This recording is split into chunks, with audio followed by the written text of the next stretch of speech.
that woman that was caught in the act of adultery must have seen herself in a very dark place that day.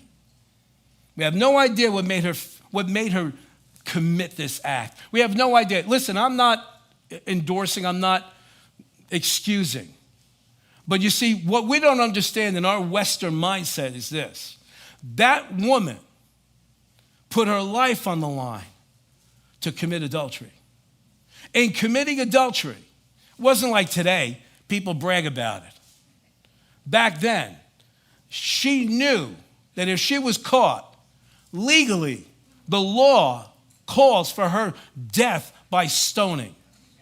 So let me ask you, I'm not excusing, but let me tell you something. How dark was this woman's life that she had to resort to this kind of an act to maybe try to find some love, to maybe try to find some affection? What kind of darkness was she in? What kind of heaviness was on her that she was taking her very life in her hands? And imagine the nightmare. And we don't know the scenario, but we can kind of imagine what happened. She's alone with somebody, and all of a sudden the doors burst open, and here comes the religious police. Drag her out of this bed. Drag her through the streets, probably naked. At the most, maybe wrapped in a sheet. Darkness. Darkness. They throw her on the ground at Jesus' feet. She has no hope. Darkness. Man. The shame and the guilt must have closed in on her like a cloud. She's waiting for death. And suddenly the words come. Where are your accusers?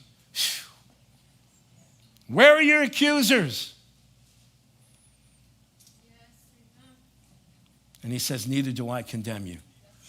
Go and sin no more. But watch this now. We stop at that verse.